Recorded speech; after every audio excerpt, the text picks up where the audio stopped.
Part 1. Awakening in the Dark. Jeremiah became aware of the darkness first. Not the gentle darkness of sleep or the peaceful darkness of death he'd been anticipating. This was absolute darkness. Suffocating, crushing, total. And with awareness came sensation. He was buried. Panic seized him immediately. He tried to scream, but his mouth was full of earth. He tried to move, but his body was confined, pressed on all sides by soil and wood. The coffin. He was in the coffin, underground, buried, and somehow, impossibly, he was awake. This wasn't death. This was burial alive, the nightmare every human feared. But how? He'd felt death come. Had felt his consciousness fading, his borrowed body shutting down. He died. He was certain of it. Yet here he was, aware, conscious, trapped in a box 6 feet underground. Jeremiah thrashed, his movements constrained by the narrow confines of the coffin. His hands found the lid above him. Smooth wood, solid, unyielding. He pushed against it, but it didn't budge. The weight of earth above held it firmly in place. He was going to suffocate, going to die again, this time in true horror, clawing at the inside of his coffin while his lungs screamed for air that wouldn't come. Except, he paused in his panic, realizing something impossible. He wasn't breathing. His lungs weren't moving. His chest wasn't rising and falling. He felt no need for air, no burning in his lungs, no suffocation despite the earth-filled darkness. He wasn't alive, but he also wasn't dead. Not the way he'd been dead as an echo being, and not the way he should have been dead after dying in Sarah's body. He was something else, something new, something wrong. The realization brought a different kind of panic. He died. He'd felt the release, the peace, the sense of moving on to whatever came after. But somehow he'd been dragged back, trapped in a body that didn't breathe, didn't need air, but was undeniably physical. Solid. Real. What had gone wrong? The exchange. The ritual. Trading places with Sarah. Inhabiting her dying body. Living out her final months. Had something in that process broken the natural order? Had crossing between echo being and living and dead again created some kind of spiritual short-circuit? He didn't know. All he knew was that he was buried, trapped, and somehow still conscious. So he began to dig. His hands clawed at the coffin lid. His fingers, Sarah's fingers, still, in this body that refused to die properly, scraped against the wood. Under normal circumstances, this would have been impossible. A human body lacked the strength to break through a coffin lid with 6 feet of earth pressing down on it. But Jeremiah's body wasn't human anymore. His fingers dug into the wood like it was soft clay. The lid splintered under his grip, cracking, breaking apart. Soil poured through the gaps, but he didn't choke on it. Didn't need to breathe, didn't need to avoid suffocation. He clawed upward, digging through the earth with inhuman strength. His hands moved mechanically, tirelessly, pulling him up through the grave. The soil was packed tight, but he forced through it, moving with purpose that felt instinctive rather than learned. How long it took, he couldn't say. There was no sense of time in the crushing darkness. But eventually, after what might have been hours or days, his hand broke through into open air, cold night air. The surface. Jeremiah pulled himself out of the grave like something being born. He emerged into the cemetery, Millbrook's old cemetery, where Sarah Chan had been buried 3 days ago, where he had been buried wearing her body. He stood in the darkness, soil falling from his clothes, and looked at his hands. They were wrong. Not Sarah's hands anymore, though the basic shape was the same. The skin had a strange quality, pale, almost gray, with a faint luminescence like diseased tissue. The fingernails were blackened and elongated, more like claws than nails. And the fingers themselves seemed stronger, harder, as if the bones had been replaced with something more durable. He looked down at the rest of his body. Same thing. Still recognizably Sarah's form, but changed, corrupted, made into something that was neither alive nor properly dead. A revenant. The word came to him from somewhere, old folklore, old stories. The corpse that walks. The dead that refused to rest. But revenants in stories were mindless, driven only by rage or the need for revenge. He was still himself. Still Jeremiah, still conscious, still capable of thought. But his body had become something else. He turned and looked at the grave he'd emerged from. The tombstone read, Sarah Chun, 1993 to 2024. Artist, beloved. The grave itself was torn open, earth scattered, the coffin visible in the hole as a broken shell. Someone would find this in the morning, would see the destroyed grave, the empty coffin, would assume grave robbers or vandals. They'd never imagine the occupant had clawed her way out from the inside. Jeremiah needed to leave, needed to get away from Millbrook before anyone saw him like this. But where could he go? What was he supposed to do? He died to escape the hollow existence of being an echo being. Had traded Sarah's body for 6 months of real life, then died peacefully expecting oblivion or transcendence. Instead, he'd become a walking corpse, something that shouldn't exist. A figure materialized beside him. Miranda manifesting in her echo being form. Jeremiah. Her voice was confused, shocked. How are you? What are you? I don't know. He looked at his transformed hands. I died. I felt death. But somehow I came back. In this body. Changed. Miranda moved closer, studying him. You're not an echo being. I can't sense you the way I sense Sarah or others like us. You're something else. Something physical. A revenant. But revenants are mindless. Driven by single-minded purpose. You're still you. Still conscious. Maybe the exchange did this. Maybe crossing between echo being and living and dead broke something fundamental. The universe couldn't process what I was, so it spat me back out as this. Can you feel anything? Pain? Hunger? Jeremiah tested himself. No pain. No hunger for food. But I feel. He paused, trying to identify the sensation. Empty. Like there's a void inside me that needs filling. Not the way you feed on echoes. Something else. Something worse. Miranda reached out to touch him, then pulled back. You're cold. Not echo being cold. Corpse cold. And there's something wrong with your energy.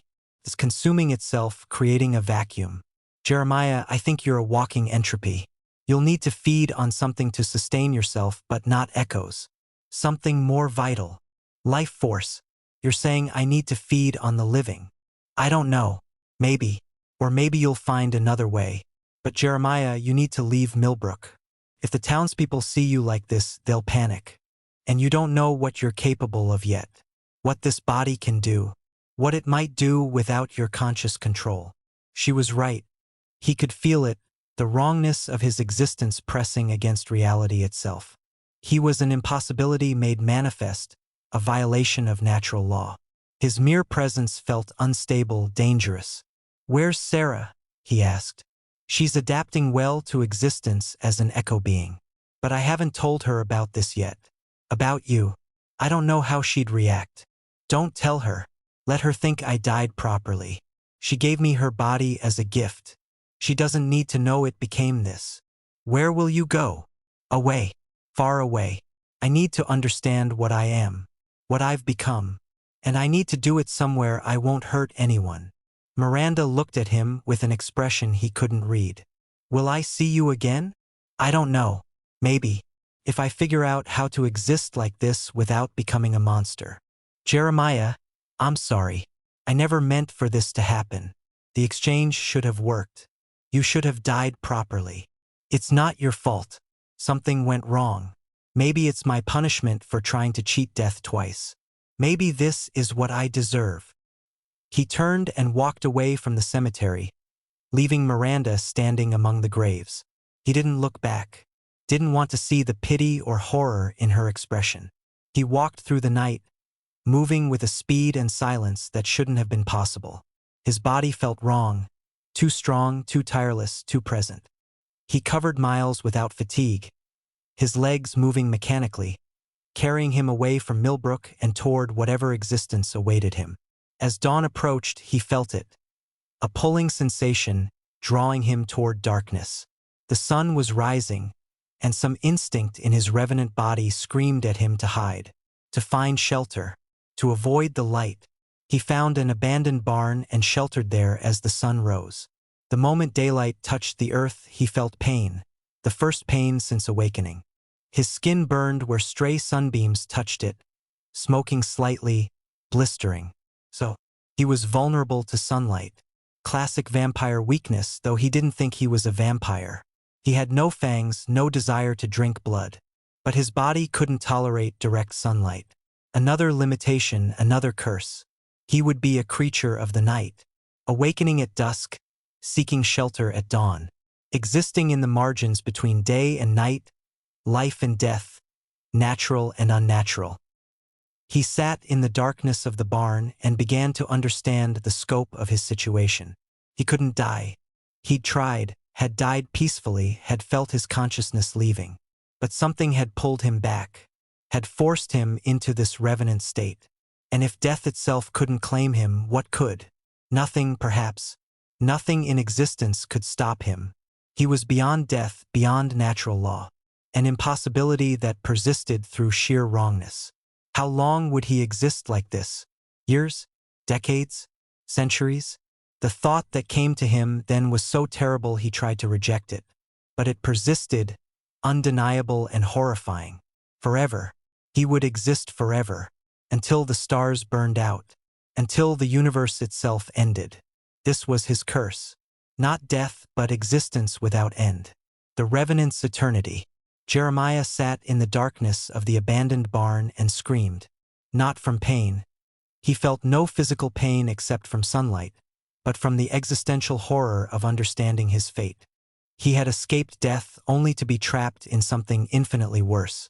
Eternal existence as a walking corpse, unable to live but unable to die, cursed to wander the earth until time itself ended. And there was nothing, absolutely nothing, that could change it. Part 2. The first years. Jeremiah spent the first year learning what he was.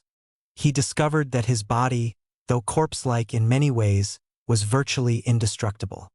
He tested it in small ways at first. Cutting his arm to see if he'd bleed, he did.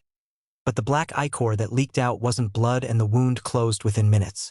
Then larger ways, jumping from heights that would kill a normal person, walking through fire, even standing in front of a train. Nothing destroyed him. The train hit him and he was thrown 100 yards, his body broken in a dozen places. But within an hour, the bones had reset themselves, the damage repaired. He simply stood up and continued walking. He couldn't be killed, couldn't be stopped, couldn't even be significantly injured for long. But he also couldn't sustain himself without feeding. The hunger began 3 weeks after his resurrection. Not hunger for food. His body didn't process food anymore, couldn't digest it. This was different. A gnawing emptiness. A void inside him that demanded to be filled. He tried to resist it, tried to understand what he needed before giving in to the compulsion. But the hunger grew stronger, more insistent, clouded his thoughts, drove him to distraction. Finally, desperate, he approached a homeless man sleeping in an alley. The man was old, sick, dying. The kind of person who wouldn't be missed. Jeremiah didn't know what he was going to do until he did it. He placed his hand on the man's chest, and the hunger showed him the way. It pulled something from the dying man. Not his echo, not his soul exactly, but his vitality. The fundamental energy that kept him alive. Jeremiah absorbed it through his palm, feeling it flow into him, filling the void. The man died instantly. Painlessly, Jeremiah hoped. Simply stopped being alive as his life force was drained completely. And Jeremiah felt satisfied. The hunger abated. The void was filled, at least temporarily. He stood over the dead homeless man and understood fully what he'd become. He was a predator, parasite, something that sustained itself by consuming life itself. It was worse than being an echo being. Miranda and Sarah fed on echoes, remnants left behind after death. But Jeremiah fed on the living, had to kill to sustain himself. How often would he need to feed? He didn't know, but he suspected it would be regular. The void would return, and he'd need to fill it again. He could resist, perhaps, could choose to let himself weaken, to see what happened if he didn't feed. But the hunger was insidious. When it grew strong enough, it overrode his conscious control. His body took over, driven by the need to consume life. So he fed. Carefully at first, choosing victims who were dying anyway, who had little time left. He told himself it was mercy. He was ending suffering, taking only what would be lost soon anyway. But he knew it was rationalization. He was killing because he had to, because his cursed existence demanded it. He moved constantly, never staying in one place long. Partly to avoid detection, too many deaths in one location would draw attention. But mostly because he couldn't stand to stay still. The weight of eternity pressed on him. The knowledge that he would exist like this forever, feeding on the living, unable to die, unable to find peace. In the second year, he tried to end himself. He'd found every method he could think of. Drowning, his body didn't need air, so he simply sank and eventually walked back to shore. Burning, painful, agonizing, but his body regenerated. Dismemberment, horrifying, but the pieces crawled back together and reassembled. He even threw himself into an active volcano in Iceland. The heat was unbearable, the pain beyond description. He felt his body incinerate, turn to ash. But even ash couldn't contain him. His consciousness persisted, and slowly, impossibly, his body reconstituted from the volcanic rock itself. He couldn't die. The universe wouldn't let him. He'd violated natural law so profoundly by becoming a revenant that death had given up on him. He existed outside its domain now, in a space where entropy couldn't touch him. It was the ultimate curse. Immortality without the ability to end it. In the third year, he met another revenant. She found him in a graveyard in Prague, where he'd been sheltering from the dawn. She walked out of the shadows like she'd always been there. A woman who might have been 30 when she died, centuries ago, judging by her clothing style and the ancient quality of her presence. "You're young," she said in accented English. "A new revenant. I can smell the freshness of your curse." "How long have you existed?" Jeremiah asked. 600 years, give or take. I stopped counting after the first century. 600 years. The number was incomprehensible. How do you bear it? You don't bear it. You just exist. Day after day, night after night. You feed when you must. You hide when necessary. You watch civilizations rise and fall. And you accept that it never ends. There must be a way. Some method to truly die. She laughed, a sound like dry leaves. If there is, I haven't found it. And I've tried everything. Every method, every ritual, every supposed way to kill a revenant. Nothing works. We're beyond death now. Stuck in this half-existence until the universe itself ends. So we're just prisoners? Trapped in these bodies for eternity. More or less, though it's not as bad as you think. You'll adapt. Learn to appreciate small things. And the feeding becomes easier. More natural. Eventually you stop thinking of yourself as a killer and start thinking of yourself as a force of nature. Death personified, in a way. I don't want to be death personified. I just want to stop existing. Then you're in for a very long, very unpleasant eternity. Because existence is all we have. You might as well make peace with it. She left him then, disappearing into the shadows as mysteriously as she'd arrived. Jeremiah never saw her again, but her words haunted him. 600 years, and she'd found no escape. Would he too exist for 600 years? 6,000? 6 million? The thought was unbearable. In his 5th year, Jeremiah stopped trying to be human. He'd been clinging to his humanity, his memories of being alive, his moral compunctions about killing, his hope that somehow this curse would end. But it was exhausting. Fighting against what he'd become was like swimming against an endless current. So he let go. He stopped choosing dying victims, started taking whoever was convenient. He stopped feeling guilt about the killing. It was just feeding, just survival. No different from a lion killing a gazelle. He became efficient, cold, methodical. He'd drain a victim dry in seconds, leaving a corpse that looked like it had died of sudden heart failure or stroke. He never left evidence, never got caught, never stayed in one place long enough to establish patterns. He was a perfect predator, unstoppable, invisible, eternal. and he hated every moment of it. But hate was better than despair. Hate gave him something to hold on to. Rage at the universe for cursing him, at Miranda for offering the transformation that led to this, at himself for accepting it. He traveled the world, moving from city to city, country to country. He saw amazing things, the Northern Lights, the Taj Mahal, the Great Barrier Reef before it died. He witnessed historical events, technological progress, the slow transformation of human civilization. But none of it touched him. He was outside it all, observing but never participating. A ghost in the machine, except his ghost had a body. A cursed, unkillable body that demanded regular feeding. In his 10th year, he met a woman who could see him for what he was. Her name was Elena, and she was a medium, someone with genuine psychic ability. She saw him walking through a market in Istanbul, and her eyes went wide. "You're wrong," she said, approaching him without fear. "You're not alive, but you're not a ghost either. What are you? Nothing you want to know about. Try me." So he told her. Everything. His transformation from human to echo being to living to revenant. The curse of eternal existence. The need to feed on life force. The inability to die. Elena listened without interrupting. When he finished, she said, "That's the saddest thing I've ever heard." "It's not sad. It's horrifying. It's both. You're trapped. Not in a body, not in a place, but in existence itself. The ultimate prison. Can you help me? Can your abilities find a way to break the curse?" She tried. For 3 days, Elena performed rituals, consulted spirits, searched for any method to release Jeremiah from his revenant state. But nothing worked. Every ritual failed. Every spirit she contacted confirmed the same thing. Jeremiah existed outside the normal cycle of life and death. He was an impossibility, and impossibilities couldn't be corrected.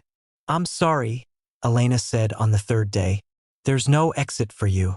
Whatever broke when you became a revenant, it can't be fixed. You're stuck like this.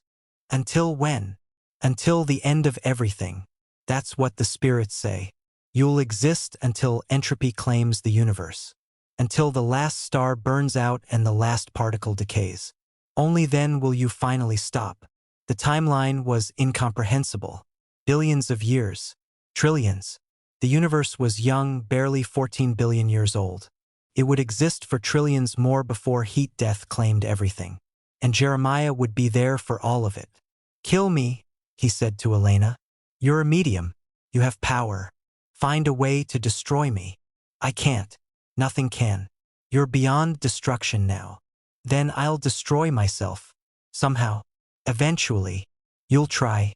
For centuries, probably. But you'll fail. And eventually you'll accept this existence. You'll adapt.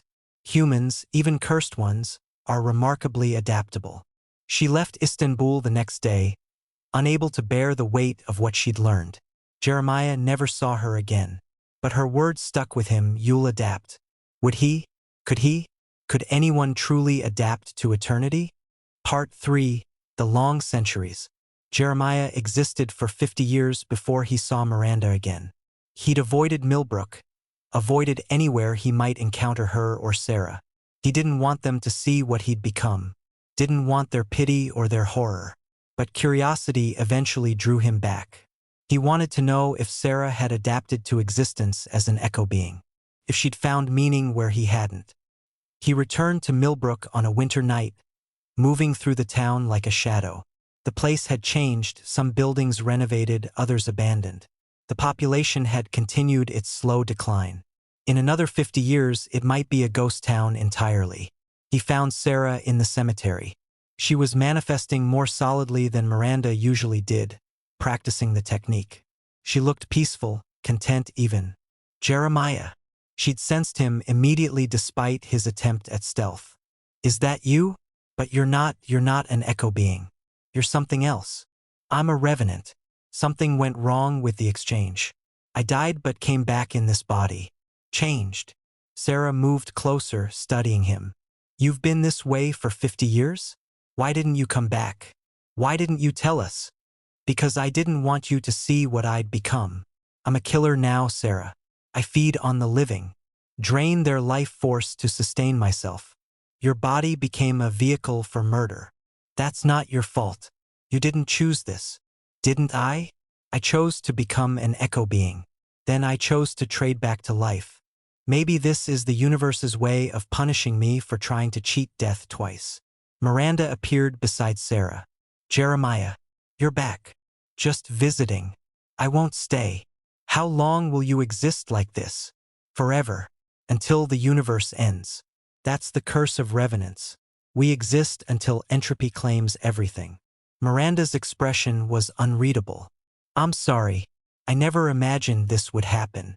The exchange should have worked properly. It's not your fault. But I need to know. Is Sarah happy? Did she find meaning in existence as an echo being? Ask her yourself. Jeremiah turned to Sarah. Are you happy? Was the trade worth it? Sarah considered carefully. I'm content. Not happy exactly. I don't think echo beings experience happiness the way the living do. But I'm fulfilled. I've been documenting the hidden world, creating art from echoes. I found purpose. So yes, the trade was worth it. Even knowing what happened to you. Good. I'm glad at least one of us benefited. What will you do now? Where will you go? Everywhere. Nowhere. I have eternity to wander. I'll see the whole world, watch civilizations rise and fall.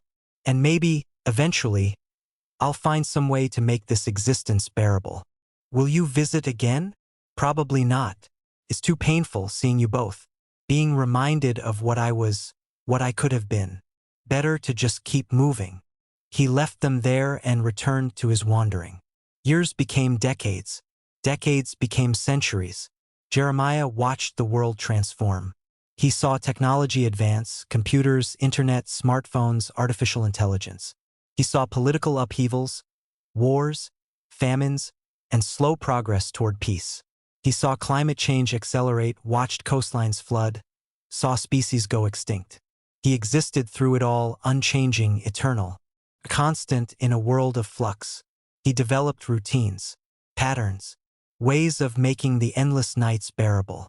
He learned languages, dozens of them, eventually hundreds. He studied history, philosophy, science. He became an expert in countless fields, though he could never use that expertise for anything. Who would listen to a walking corpse? He fed regularly. The hunger never went away, so he stopped fighting it. He chose victims carefully when he could. Criminals, abusers, people who hurt others. It didn't make the killing moral, but it let him pretend he was serving some kind of justice. Occasionally, he encountered other revenants. They were rare, perhaps only a few dozen existed worldwide at any given time. Most avoided each other, territorial and isolated. But sometimes they'd share information, warnings about hunters or locations to avoid. He learned that some revenants eventually went mad. The weight of eternity broke them, turned them into mindless killing machines. He was terrified of that fate, of existing for millennia until his consciousness shattered and all that remained was hunger. To prevent it, he clung to his identity. Remembered who he'd been: Jeremiah Ashford, history professor, dying man, echo being, human. He wrote in journals, documenting his existence, his thoughts, his slow transformation from human to monster. The journals piled up over the centuries. Hundreds of volumes, hidden in various locations around the world. His legacy, though no one would ever read them. In his 200th year, he witnessed the climate crisis reach a breaking point. The world's governments finally acted, implementing massive changes to prevent total ecological collapse. Jeremiah watched from the shadows, curious whether humanity would save itself. It did, barely. Through innovation, sacrifice, and sheer determination, human civilization survived its self-created crisis. Cities were rebuilt on higher ground, new technologies cleaned the atmosphere, ecosystems were painstakingly restored. Jeremiah found himself almost proud, almost hopeful. Humanity was resilient. Maybe it would survive long enough to reach the stars, to spread beyond Earth, to become something truly amazing. And he would be there to see it, for better or worse. In his 300th year, he returned to Millbrook again. The town was a ghost town now, completely abandoned. The buildings had collapsed, reclaimed by nature. The cemetery was overgrown, the graves almost invisible beneath vegetation. But Miranda and Sarah were still there, still existing as echo beings, still finding purpose in their unchanging existence. "You look different," Miranda observed. "Older, somehow, though your body hasn't aged." "It's my eyes," Jeremiah said. "I've seen 3 centuries now. It shows even in a corpse." "Will you stay?" "Just for a while. A few days. Then I need to keep moving. Stasis makes the eternity feel longer." They talked for those few days. Jeremiah told them about the world, how it had changed, where it was going. Sarah and Miranda told him about their existence, how they'd learned to travel as echo beings, to explore the hidden world together, to find joy in small things. "You've adapted better than I have," Jeremiah observed. "We had each other," Sarah said. "You've been alone. That makes everything harder." "I can't have companionship. Not really. I'd end up draining anyone who got close to me. Better to stay isolated." "There must be other revenants who understand, who could keep you company without being at risk." "There are. But they're all as damaged as I am. We recognize each other as fellow prisoners, but we can't help each other escape." Before he left, Miranda asked, "Do you still regret it? The choices that led to this?" Jeremiah thought about it carefully. "I regret becoming a revenant.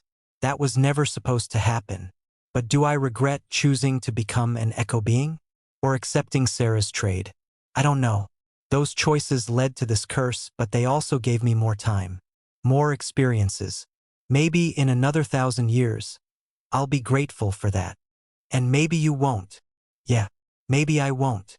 He left Millbrook for what he thought would be the last time. But he'd return eventually. He always did. Some part of him needed to check on Miranda and Sarah, to confirm they were still finding meaning in their existence, to hope that their contentment might someday rub off on him. Time continued its relentless march. For centuries became 5. 5 became 6. Jeremiah existed through them all, watching humanity evolve, technology advance, civilization reach toward the stars. In his 500th year, humans achieved faster-than-light travel. They spread throughout the galaxy, establishing colonies on hundreds of worlds. Earth became one planet among many, important for its history but no longer the center of human existence. Jeremiah watched the expansion with fascination. Humanity was becoming something new, multiplanetary, multi-system, potentially eternal as a species. But he was still trapped on Earth. His revenant body couldn't survive the vacuum of space, couldn't board spacecraft without being detected. He was bound to his planet of origin, unable to follow humanity's expansion. It was another kind of prison. While humans spread throughout the galaxy, he remained behind, alone on an increasingly empty Earth. In his 700th year, he met a scientist who believed she could cure him. Dr. Yuki Tanaka had been studying revenants for decades, documenting their existence, trying to understand the mechanism that kept them alive. When she finally encountered Jeremiah and learned his story, she became obsessed with finding a cure. "Your existence violates thermodynamics," she explained. "You're a perpetual motion machine in biological form. Understanding how you work could revolutionize physics." "I don't care about revolutionizing physics. I care about dying." But eventually admitted defeat. The revenant curse was beyond science, beyond understanding. Jeremiah existed as an impossibility, and impossibilities couldn't be corrected. He thanked her for trying and moved on. Another century passed. Then another. Jeremiah's 1,000th year arrived without fanfare. He was in Tokyo when it happened, standing on a rooftop, watching the sunrise he couldn't directly touch. 1,000 years. A millennium of existence. More than most human civilizations lasted. And he felt nothing. No pride, no despair. Just the same hollow emptiness that had defined his existence for 10 centuries. How many more millennia would he endure? 10? 100? 1,000,000? The numbers were meaningless. Time had lost all significance. There was only the endless present, the eternal now of revenant existence. He was, as Elena had predicted 1,000 years ago, adapting. Not happily, not willingly, but adapting nonetheless. Because the alternative madness was worse. So he existed, day after day, night after night, century after century, and he would continue to exist, whether he wanted to or not, until the universe itself ended. Part 4. The Long Decline. In Jeremiah's 1500th year, humanity encountered another intelligent species. The discovery was broadcast across all human colonies. First contact with alien life. The aliens called themselves the architects, and they were ancient. Their civilization had existed for hundreds of millions of years. Jeremiah followed the news with interest. If any species understood eternity, it would be the architects. Maybe they knew of a way to break the revenant curse. It took him 50 years to arrange contact, but eventually he met with an architect ambassador on Earth. The architect was massive, multi-limbed, with sensory organs Jeremiah couldn't identify. It studied him with what might have been fascination. "You are the impossible one," it said through a translation device. "The revenant who refuses death. You know about revenants?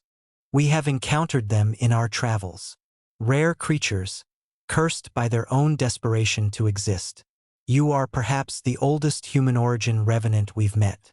Most end themselves before reaching your age. End themselves how? I've tried everything. By accepting oblivion.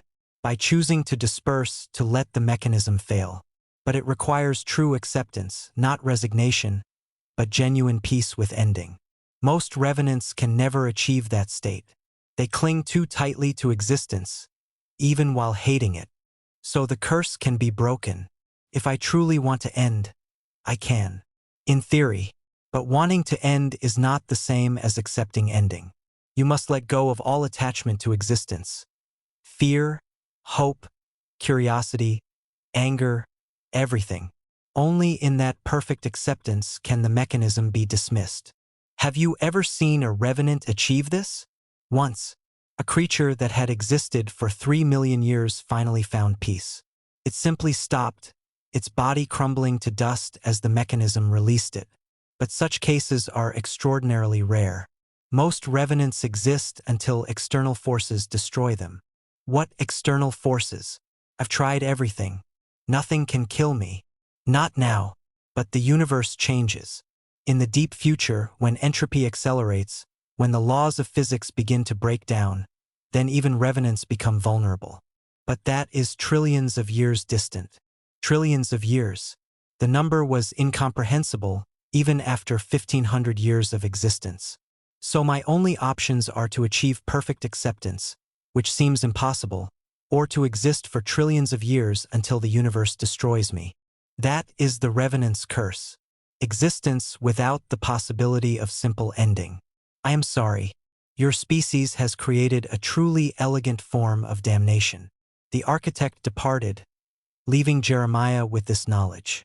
He could end himself, theoretically, but only by achieving a state of consciousness that seemed fundamentally impossible for someone cursed to exist against their will. He tried anyway. He spent a century meditating, seeking peace, attempting to let go of all attachment. He traveled to monasteries, learned from monks and mystics, practiced every form of consciousness discipline humans had developed. But he couldn't achieve true acceptance. Some part of him, however small, still clung to existence, still held on to curiosity about the future, still maintained the habit of being. And as long as that tiny attachment remained, the mechanism continued. His body persisted, reality kept him fixed in place. In his 2000th year, Earth was abandoned. Humanity had spread so far throughout the galaxy that the homeworld was no longer necessary. It became a nature preserve, maintained by automated systems but empty of permanent human population. Jeremiah found himself alone on an entire planet. 7 billion square miles of wilderness, with only animals and plants and the ruins of human civilization for company. The loneliness was absolute. For the first time in 2 millennia, he had no one to observe, no civilization to witness. Just endless forests and oceans and the slow reclamation of cities by nature. He could have left, could have stowed away on one of the rare ships that visited, but something kept him on Earth. This was where he'd been human, where he'd died twice. where he'd been cursed. It felt appropriate to remain here as the planet returned to wilderness. Miranda and Sarah were gone. They'd dispersed centuries ago, finally choosing to let go of echo-being existence. Jeremiah had been there when Sarah faded, her form dissolving into nothing as she released her hold on consciousness. Miranda had followed a decade later, unable to exist alone after centuries with Sarah. They'd found peace, true ending, the thing Jeremiah couldn't achieve. So he remained, alone on Earth, watching the planet heal from millennia of human occupation. Forests grew where cities had been. Oceans cleaned themselves. The climate stabilized. In a few million years, there would be no trace of human civilization except the most durable monuments. Jeremiah wandered the empty world, feeding on animals when necessary. They provided life force, though less than humans did. Exploring ruins, remembering what Earth had been. Time lost all meaning. Without civilization to mark it, without other beings to provide context, the centuries blurred together. Jeremiah existed in an eternal present, unchanging while the world changed around him. In his 5,000th year, he discovered he wasn't entirely alone. Another revenant had remained on Earth, an ancient creature that had existed for 20,000 years. It had gone completely mad, its consciousness shattered by the weight of millennia. It was little more than a hunger now, a killing machine that had forgotten it was ever human. Jeremiah encountered it in the ruins of what had once been Paris. The creature attacked immediately, driven by instinct to consume any life force it detected. They fought for 3 days. Two immortal beings, unable to truly harm each other, locked in endless combat. Jeremiah couldn't kill it, revenants couldn't kill each other, but he could drive it away. Finally, exhausted, they separated. The mad revenant fled into the wilderness, and Jeremiah never encountered it again. But the experience haunted him. That creature had been human once, had probably made choices similar to his own, and 20,000 years of existence had reduced it to mindless hunger. Would that be Jeremiah's fate? In another 15,000 years, would he too lose his mind? Would consciousness simply erode under the weight of eternity until nothing remained but the mechanism and the hunger? The thought terrified him, but there was nothing he could do to prevent it. He couldn't die, couldn't end, couldn't escape. He could only exist and hope that somehow, impossibly, he'd maintain his sanity for the trillions of years ahead. In his 10,000th year, the sun began to change. It was imperceptible at first, a slight increase in brightness, in heat, but over centuries it became undeniable. The sun was aging, expanding, beginning its slow transformation into a red giant. Earth's climate changed, oceans boiled away, forests died. The planet became a desert, then a wasteland, then eventually a scorched rock. Jeremiah adapted. His body didn't need water, didn't need breathable atmosphere. He survived on the barren rock, feeding on the few hardy organisms that clung to existence in extreme environments. When those died out, he discovered he could feed on the planet itself, on the residual life force stored in the rock and soil, the echoes of billions of years of biological activity. He existed alone on a dead world, circling a dying star, waiting for the end that wouldn't come. 50,000 years passed, then 100,000. The sun continued to expand. Finally, 1,000,000 years after Earth's abandonment, humanity returned. They came in vast ships, wearing bodies very different from the ones Jeremiah remembered. They'd evolved or engineered themselves into new forms. Taller, stronger, adapted for space travel. Some were barely recognizable as human. They'd come to witness Earth's final days. The sun would soon expand enough to consume the planet entirely. They wanted to be present for the end of their birth world. Jeremiah revealed himself to them, let himself be seen for the first time in hundreds of thousands of years. They were amazed. You're from the ancient era, from before the expansion. You're over 1,000,000 years old. Closer to 1.5 million, I think. I stopped counting precisely around the 100,000-year mark. How have you survived? How have you maintained your sanity? Barely. I've gone mad 3 times that I can remember, each time lasting decades before I clawed back to consciousness. But the mechanism won't let me stay mad. It keeps reconstructing me, pulling me back to some baseline state. They studied him, fascinated and horrified. Your curse is worse than we imagined. The old texts spoke of revenants, but we thought they were legends. You're proof they're real.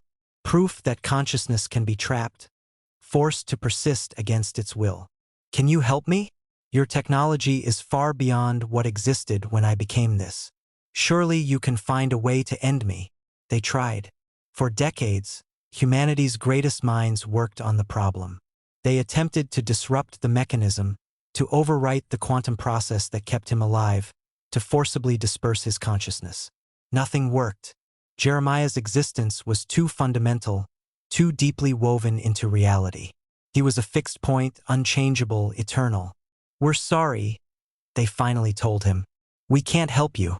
Your curse is absolute. You'll exist until the universe itself ends.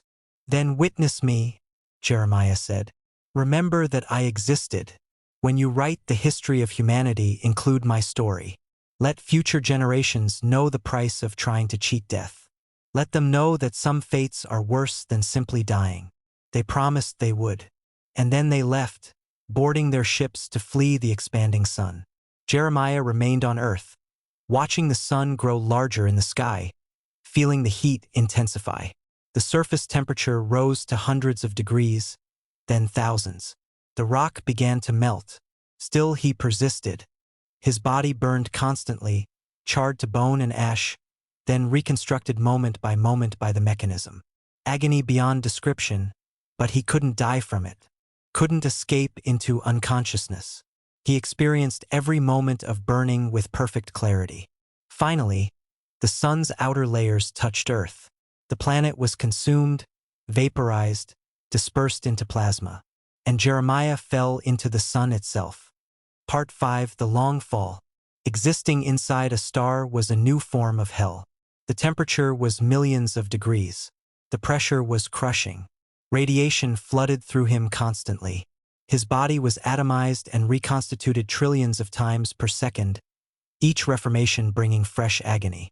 He couldn't move, couldn't think clearly, couldn't do anything but exist in endless suffering. Time lost all meaning. There was only pain. Eternal, absolute pain. He tried to scream but had no mouth. Tried to disperse but the mechanism wouldn't allow it. Tried to go mad but consciousness persisted, experiencing every moment of torment with perfect awareness. How long did he exist in the sun? Millions of years? Tens of millions? He had no way to know. There was no passage of time, only the eternal now of suffering. Eventually, impossibly, the pain became normal. His consciousness adapted, accepting the agony as baseline existence. Still hurt, but it no longer overwhelmed him. He learned to think through it, to maintain awareness despite the torture. And in that awareness, he realized something: he was changing. The constant destruction and reconstruction was altering him at a fundamental level. His body was being tempered by stellar fusion, transformed into something even stranger than a revenant. The mechanism was incorporating stellar matter, weaving it into his structure. He was becoming something new, something that could exist inside a star, something that drew power directly from fusion reactions rather than needing to feed on life force. The hunger that had driven him for over 1,000,000 years faded, replaced by a different kind of sustenance, the raw energy of stellar fusion. Millions more years passed. Jeremiah existed in the sun, no longer suffering, just existing. Conscious, aware, but so fundamentally changed he barely recognized himself as the human he'd once been. The sun continued to age, expanded further, became a red giant, eventually began to die. The fusion reactions slowed. The heat diminished. The star collapsed into a white dwarf, a hot, dense core the size of Earth. Jeremiah was compressed with it. His body crushed down to impossible density, packed into a space far smaller than he'd occupied before. But still he persisted. The mechanism adapted to the new conditions, maintained his existence despite the extreme environment. He existed in the white dwarf for billions of years.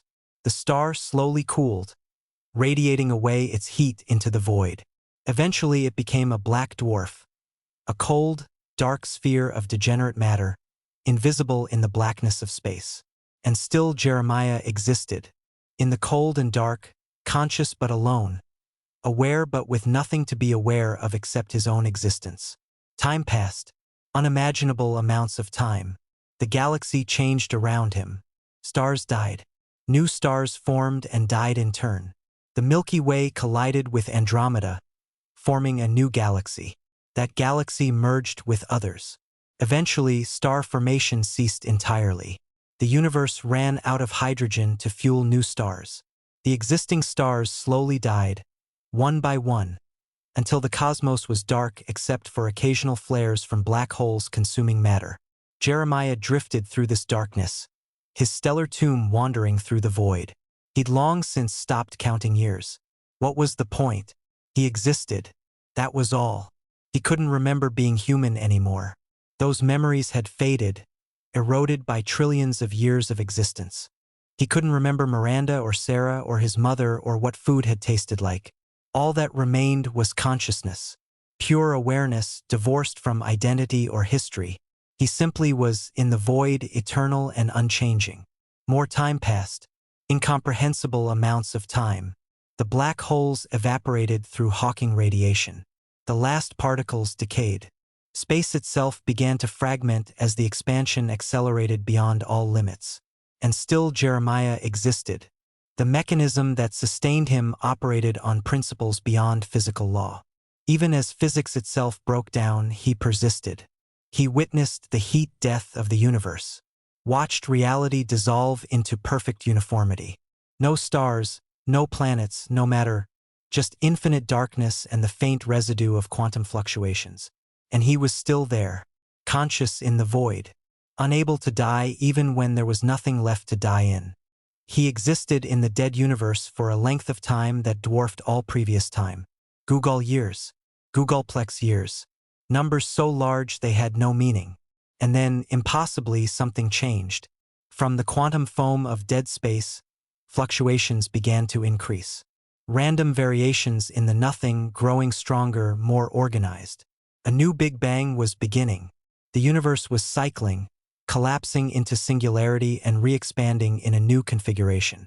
Jeremiah felt himself pulled into the singularity, crushed beyond comprehension, reduced to something smaller than quarks, smaller than quantum strings. But the mechanism persisted, maintained his consciousness even as everything else dissolved into primal chaos. And then expansion, inflation, the birth of a new universe. Jeremiah was scattered across this new cosmos, his consciousness distributed through the fabric of space-time itself.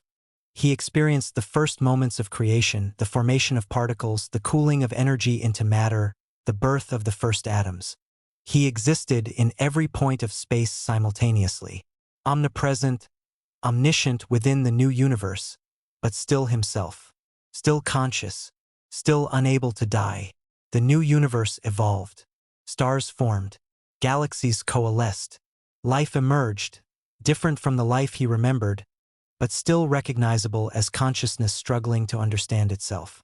And through it all, Jeremiah watched, not from outside but from within. He was part of the universe now, woven into its fundamental structure. The mechanism had distributed him across all of space, making him inseparable from reality itself. He couldn't communicate with the new life, couldn't interact or influence. He could only observe as consciousness evolved, flourished, and eventually died out. The new universe aged, died, collapsed into singularity, and Jeremiah collapsed with it. Another Big Bang, another universe, and another, and another. He existed through countless cycles, each universe lasting its own Googleplex years, then ending, then being reborn. And in every cycle he persisted, conscious, aware, unable to end. He stopped counting cycles, stopped thinking in terms of time. There was only existence, eternal, unchanging, absolute. And then, after uncountable cycles, something different happened. In one universe, Jeremiah had no idea which iteration this was. Consciousness evolved that could perceive him. A species so advanced, so fundamentally different from anything that had come before, that they could sense his presence woven into spacetime. They contacted him, reached into the fabric of reality and found his distributed consciousness. You are ancient, they said. You predate this universe. You predate many universes. What are you? Jeremiah tried to remember. It had been so long since he'd thought of himself as an individual. But fragments of memory remained, buried deep. I was human, he managed to communicate. Once. So long ago it's meaningless. I was cursed with eternal existence. I've been trying to die for, I don't even know how long. You wish to end? Yes. God, yes. I've existed through the heat death of countless universes. I just want it to stop. We may be able to help you. We have learned to manipulate the fundamental forces that bind consciousness to existence. But we warn you, if we succeed, you will truly end. No afterlife, no continuation. Just cessation of being. That's all I've wanted for trillions of years. Then let us try. They worked on him, if work was the right word. They manipulated the mechanism that sustained him, found its core logic, understood its function. They discovered that it was a flaw in space-time itself, a quantum glitch that had trapped his consciousness in an endless loop. And they found a way to correct it. We can end you, they told him, but you must choose, must actively will your own cessation. We can remove the barrier, but you must step through. You must embrace oblivion. I'm ready. Are you? Truly? You've existed for so long. Are you certain you want to stop? Jeremiah searched himself. After uncountable cycles of universal existence, after becoming one with space-time itself, after experiencing everything it was possible to experience, was he ready? Yes. He was tired. So tired. Existence had lost all meaning. He'd seen everything, experienced everything, become everything. There was nothing left to learn, nothing left to be curious about. He was ready to stop. I'm sure, he told them. End me. Please. Very well. Embrace the void.